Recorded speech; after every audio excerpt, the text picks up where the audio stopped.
Honestly, millennial is little oversubscribed word. All of us are millennials. I'm an older millennial. You are a younger millennial, and we aren't too different from each other, right? I mean, like the things that we talk about today is that we want nothing but the best, or we want shortcuts, or we want things to happen faster. Applies to even my generation. So it's just that the exposure of media has become big. So we have not grown up with cell phones, and people, the younger millennials, have grown up with it and grown up on social networks. So the ability of information or a new product to reach across larger base has become faster. That's the primary change, but I don't think there's change in terms of aspirations. There are no major changes in terms of getting something now. So, because of the fact that information is easily shareable, the information can spread easily, we have to be very wary about how do we set ourselves in this environment in terms of how fast we want to do our business and how fast we want to grow amongst this target audience. What are the kind of total revenues we are looking at, and what is the kind of community we want to build? Because since everything is shared, interests are shared, we need to ensure that that we get onto that interest bandwagon first and consider or let people consider Nykaa as a destination of choice when it comes to beauty.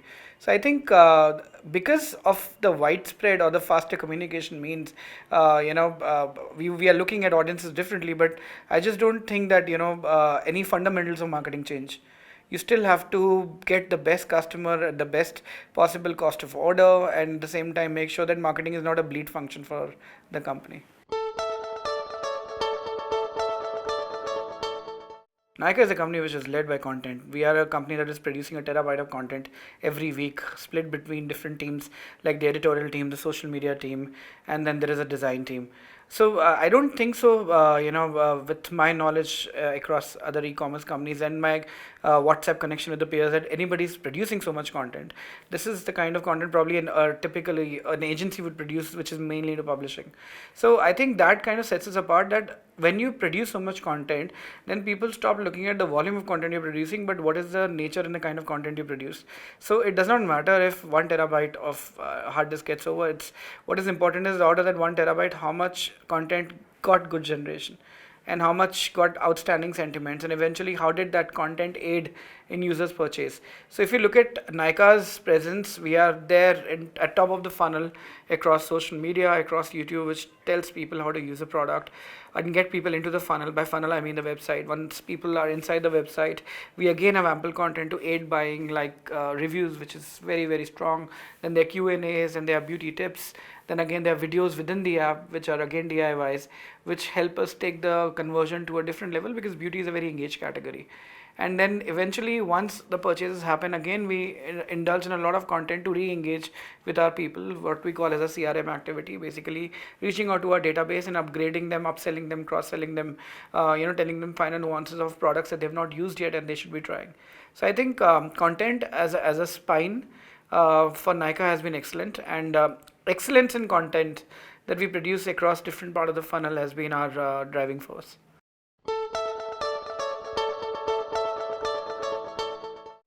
I think the first and foremost technology that we're talking about today is the impact of the data, right? I mean, the India is today the cheapest country when it comes to mobile data, right? So that technology, which is powered by certain operators, has definitely helped us take our video content to larger spaces. And we believe that there is truth around a minute video is equivalent to reading 1,000 pages of 1,000 words of content. And that is one technology which has been a big enabler for us, because now people can access videos for free, almost free, on their mobile phones. And I think the second technology that has helped us a lot apart from this is payments in general. There have been a lot of problems where when I started my career with e-commerce, there just used to be 2 or 3 pronged payment approaches: a credit card, debit card, or maybe cash on delivery. But right now there's just so many options which facilitate buying and returns as well, right? So if people are not happy, they're able to receive their money instantly. So I think these two technologies have been really changing the way e-commerce is shaping now. I think I believe what Napoleon said actually: the war is won by men, it's not won by tools or ammunition. So it's the people who are sitting behind the data and technology is the most important thing. Nykaa's biggest strength within marketing is the manpower, the people that we have. Each and every person I've recruited in the last 4 years almost came as fresher. I just have one lateral hire in the market. and everybody else is fresher who's trained under the ecosystem of beauty and has been learning the skills on the job. And I think when you get that kind of talent who's fresh and willing to learn, and then they start excelling, they try to do their responsibilities, they adhere to their jobs in a much better way. Proud to say it's an all women team right now, at least in Bombay. I've got one guy sitting in Delhi, but Bombay all women team. It's a big team of 27 people, and these women have actually got performances in the most unconventional roles, or the unconventional defined by the digital ecosystem in the past few years. And these numbers are really, really, just eye-catchy, because if you look at similar kind of activations done by other teams across other e-commerce companies, these numbers are by far superior. So what is happening here is essentially that the team is utilizing both their left and right brain center, right? So earlier people would just look at measurements, numbers, clicks, and take a decision whether the campaign will do well or not.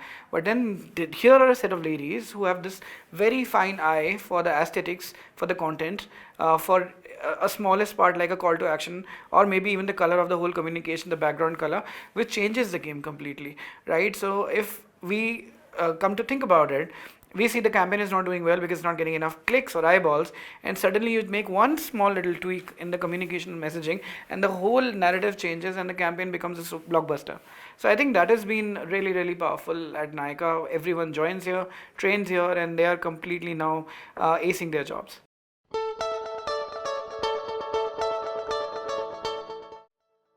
It was differentiator of the past, it was differentiator of present, it's a differentiator of future till eternity, and it's always be the case. You look at the biggest brands in the world built on excellence in customer service, excellence in customer centricity.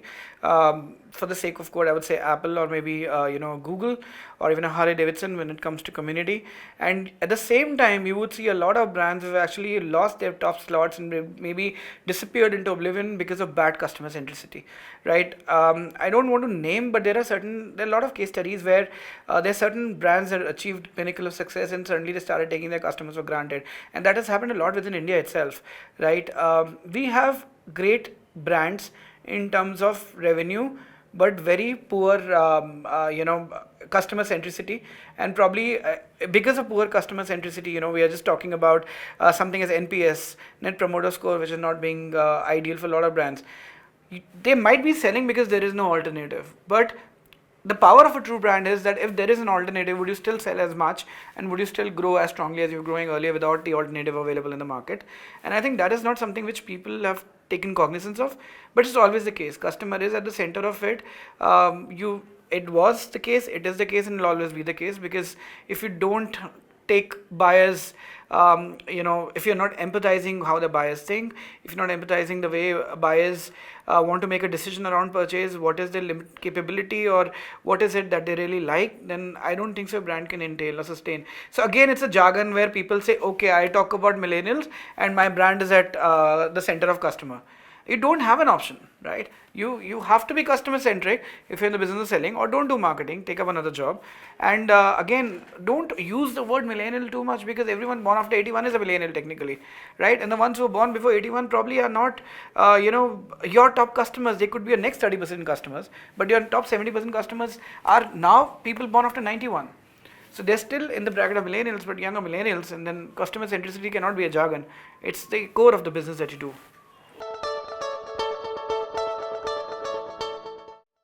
I'm speaking on behalf of industry, because Nykaa is a part of the industry, and Nykaa moves at the pace of the industry. We've just probably taken 2 steps out of 10. There's still 8 more steps to go in terms of bridging the gap.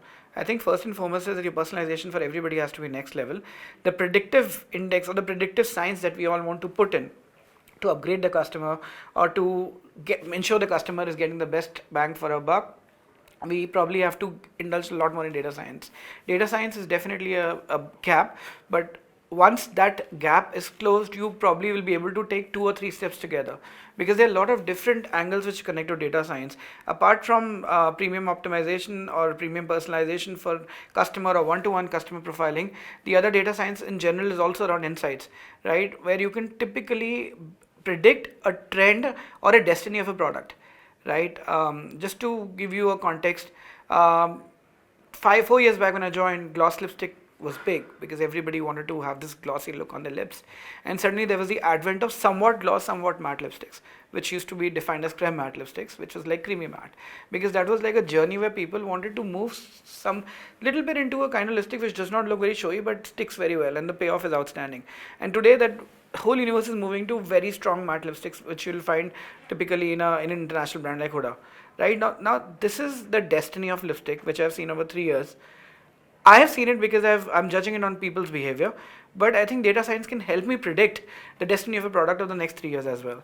So I think that's another good indication that you can predict a product journey and then you can develop new products accordingly. So that is another path that takes you closer to customers because again you're catering to what they need. And I think for last and final is what you talked about is customer service. What is it that is apart from refunding customers money or apologizing on call, which will matter to customers, will define the success of any company now. So there are 2-3 ways of looking at it. You don't like a product and you say this product is really bad, I'll say I'm really sorry. Or the product is delayed, I'll say I'm really sorry for it, I'll ensure it comes back in time.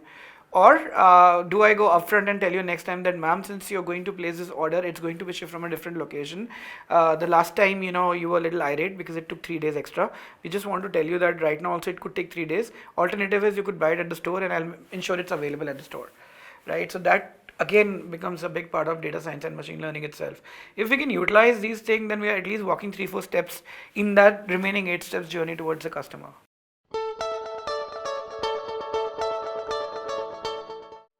Innovation is like really important. Whatever could be developed or whatever, I'm talking about real products, I'm keeping the software aside right now because software is like it's like a black hole. It's an ever evolving ecosystem. There is no depth to it. It'll just keep improving from time to time. I think in terms of basic usage, whatever could have been invented is invented for the lifetime that you and I are talking about. I don't know what's going to happen 1,000 years from now, 5,000 years from now. I can talk about say like next 100 years or next 120 years. You will have better televisions, you can have better vehicles, you can have better aircrafts, you can have better cell phones. And that's where innovation is right now heading. So innovation is not developing new things, it's bettering the things that are created already, right? I think one of the most important thing is that is there a way that we can develop and change something which is consumed? Can we change a pattern of basic consumption? For example, e-commerce as a technology was an enabler which changed the consumption of retail from a physical retail store to sitting right on your phone, and then obviously enhancement happened that from desktop you moved to your phone and you started ordering. Is there a way transport could be enhanced? Right, we talked about hyperloop. I don't know how realistic that is. We talked about the boring company digging tunnels. I don't know how realistic that is. We talk about flying cars. It just looks like a fantasy and looks like some big film which is about to be made. Is there something practically that is going to come and change the way we consume anything or we use any object? I think that is like really important. The next big company would be probably a champion of that, and I think that at the one end. The other end is our life basics, basically roti kapda makan, your food, your shelter, and basically the kind of work that you do, right? That itself has to keep evolving, right? So what is the new food tech? What is new in real estate? How can you make it affordable? How can you make it smarter? And in the end, you apparel, the fashion, what is the new wave in fashion? These 3 things will probably keep evolving at the core. So I think on one side, a company that champions a new tech altogether, not enhancing current tech, and the other side, there will be companies who will be providing the life basics, but obviously enhancements in that is going to be, I think, the next set of big 5 companies, I guess. First is be real to yourself, don't lie to yourself. So you generally, when you try to wear the hat of a consumer, you're kind of lying to yourself because you actually are not the consumer. You're a marketer, you're a seller at that point of time. You know everything about the company, you know everything about the product. So you can't be a consumer. You can't say, oh, if I were a consumer, I would do that. Reach out to consumer and ask what really is liked by them, what really pains them, to create strategy. So always have a panel. Nykaa has the strongest women panel right now, which is bigger than any other women panel, especially for beauty, where we validate our hypothesis all the time. So get facts from customers and validate the data that you see from the clickstream or from whatever they do on your ecosystem, on your platform, or on your web, or on your app. Just don't assume. I think that's the first and foremost important thing. I think the second thing is that understand that as a marketer, your job is just not to sell but to create a value. So always have very firm KPIs or KRAs for yourself and your team members, that A, I'm getting more sales, but is that the ultimate benchmark that my brand is becoming big? Or I'm getting more sales because again there's no alternative. If tomorrow there's an alternative, my sales will drop. So always have to study in terms of brand equity, that where your brand is placed today. So right way of doing it is asking people that is it because they don't have alternative they buy it, or asking people that how much do they recall your brand from a certain kind of campaign that you do. So always have measurements for brand equity as a marketer. And I think the last and foremost important thing is be a very very humble and a very polite team leader, right? It's not your duty, but it's basically your religion to train people, and you have to ensure that you take them to a level where they can do something that you're doing today. And I think that's the only way to grow. People look at different factors and different paths to grow, but I think the only way to grow is if you can take your next person to your level. And if that person tomorrow can be confident and pretty much perform the duties that you do, that's the time you will grow, because now you're sitting over there, and there is literally no work for you. So obviously you'll try to do something bigger than that. But if you just continue the same thing, that your deputies are doing what they've been doing for the last 2-3 years and you're doing the same job, then none of you is growing. In terms of the only size which fits all right now in India, I think are certain embedded value systems. But product need not be based on value systems, but your certain communications can be on value systems. I will respect my parents. My parents mean a lot to me. I believe in the institution of marriage. I probably believe I should not be lying. I should not use deceit to, or I should not cheat people to make money. I may be capitalist in my ambition, but I am not going to just let capitalism run in my vein. I will still look at societal advantages in general.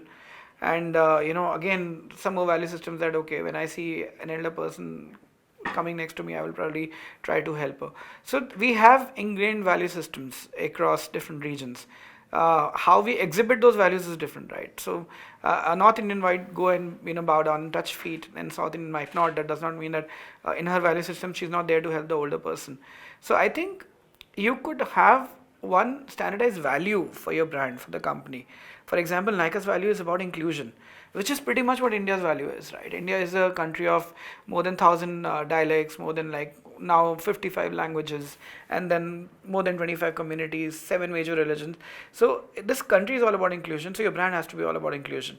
So when you're talking about brand inclusion, you're not just thinking of people of different origin, but people of shapes and sizes, right? If you can imbibe that common value into your brand, that is one shoe fits all, right? Nobody can tell me it is not the right approach. But at the same time, if I'm doing inclusion, I have to make sure that I'm creating products which takes care of my inclusion. So I have a foundation for dusky skin and I have a foundation for a brighter skin. Because if I'm not walking the talk, then it doesn't actually, nobody will believe my story. India is a country about, now let me assume 1.4 billion. In that we have about 246 million people online.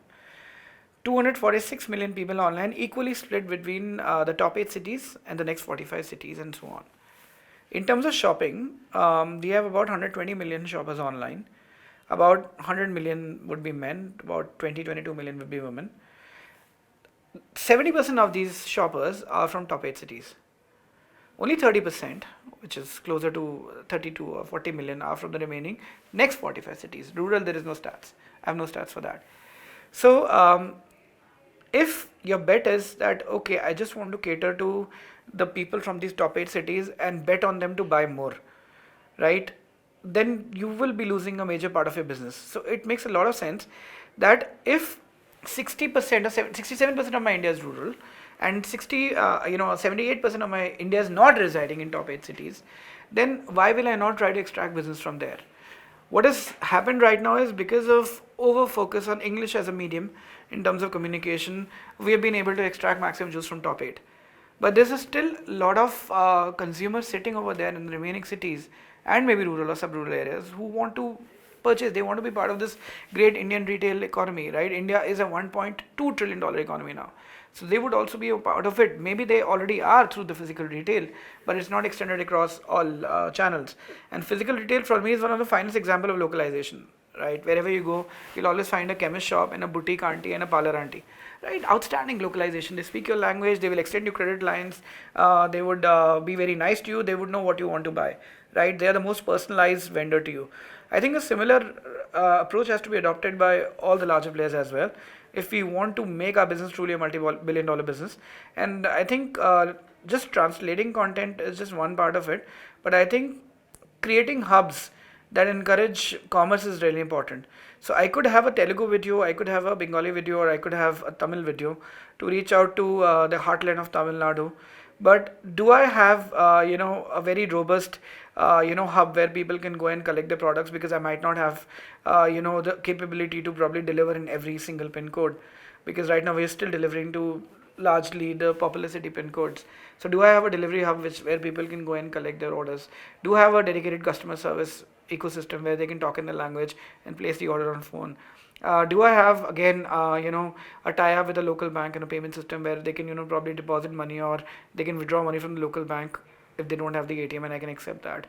So I think all that comes into play. So localization is just not about dubbing; it's about catering to the pandering to the entire ecosystem for this audience. And the next, not 100 million, maybe 200 million will come from these remaining 45 cities. The first thing obviously was to create content with local stars and in local language. So we've been able to get hold of people who have been local influencers, and then we created some very interesting content. Influencers here, I mean beauty bloggers who have been delivering some outstanding content in Tamil, Telugu, which I talked about.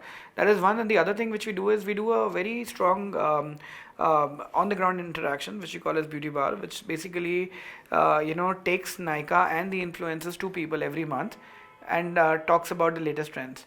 So what happens is that Nykaa has a face. Nykaa is a brand that has a personality, which people of the markets can see, and they just don't think of Nykaa as probably a West Indian brand, a Mumbai brand, or a Delhi brand, or a brand which only communicates in English. So I think the BTL activations, the local influencer activations, and the interactions with the local influencer and people with Nykaa in the center has probably helped us a lot. So today South is one of our biggest market. I mean, we get outstanding business from markets like Kochi, from Tamil Nadu, from Hyderabad, from Bangalore. It's like really, really, at least as much business that we get from the West, we get from South now. Yeah, there is. Northern markets are heavier in certain categories of makeup, which, for example, blush. Blush would be something which would do terrific in North India. Then the choice of colors that the North Indians pick would be very peculiar. It could be different shades of grey, red could be shades of pinks, the family of pinks, the family of reds, and a lot of purchases are happening around certain festivals. Whereas if I take it down south, the concern goes more towards the skin, and then again the shades are mainly nudes that they buy, which are closer to skin shades, and then the products that they more focus on maybe are naturals. It could be for hair and it could be for skin as well. So South is a fantastic market when it comes to, for example, anti-hair fall oil, right? South is a fantastic market when it comes to basic primers or basic moisturizers for different types of skin, or creams for acne prone skins. So they're buying more concern based, while North is buying more trend based. But that doesn't mean that both the markets are individually not buying trend based or concern based respectively, but it's just that the top trends, the top purchases that I'm looking at is basically driven in that way. So North would be higher on the international trends and South would be higher on concerns.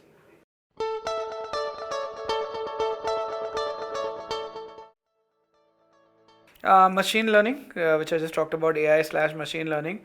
Second is micro influencers. You're done with the top influencers. Everybody's paid their money. People don't believe in them anymore. So how do you figure out the next set of micro influencers who are basically your customers but more popular customers?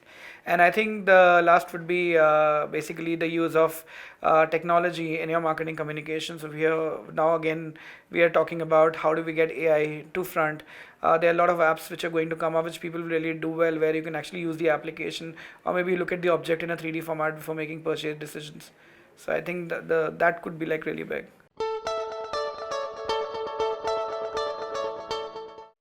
Biggest strategic change that our brand plans to execute next year would be that the personalization that we're talking about would be intense. So Nykaa's aim is to be the most personalized beauty retailer.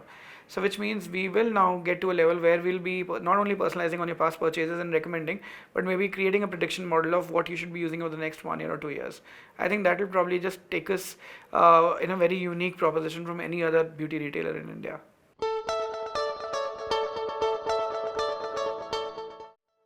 Okay, I think the first is agile, how the agility of the brand, how agile it is, how it improvises with what people really need. The second is basically the utility, that is in people's perception, that what market gap it fulfills. Like how Apple said that thousand pockets in my thousand songs in my pocket, right? So does your brand fulfill a utility that people think is really important for them? And I think last and foremost is customer centricity. That is it available for people when they really need it.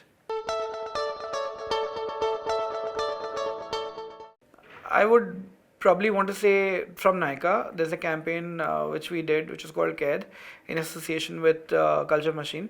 Um, we realized that there was a big hula hoo around Section 377, but we also realized that everybody is touching up on the LGB part, which is lesbian, gay, and bisexual, but nobody's talking about transgender or transsexual. And we said we will address that. So we actually launched a film at the most difficult time, which is Karwa Chauth, which is supposedly considered a very, very woman-centric festival, especially in North India. And that's not one place where people would want to see a different opinion or maybe something irrational in their mind. And that's the time we created this very beautiful story around a couple actually celebrating Karwa Chauth, where the protagonist decides to undergo a gender operation because it's like a soul of a woman in a man's body who's basically the husband in that, and how that person undergoes this change, and how her wife still accepts the partner, and though they can't live as husband and wife, but they still live as friends. I think that was received really well by people. We were really scared because people say, "Ye Karwa Chauth mein what are you showing?" Which is supposed to be a very woman-oriented festival. A woman is fasting for her husband. How can you show this kind of communication where, and how would you show acceptance from a wife? But we always believe that women are greater than what they actually believe they are in terms of their thoughts and in terms of their actions, and we just wanted to bring that out and highlight that in our video. So for me, I'm not being biased. I actually think that's the best video till I saw the Nike video, but that is 2019. So Nike Crazy Women is 2019. For this year till now, that's my favorite campaign. For last year, Nike's the CAD film is my favorite campaign.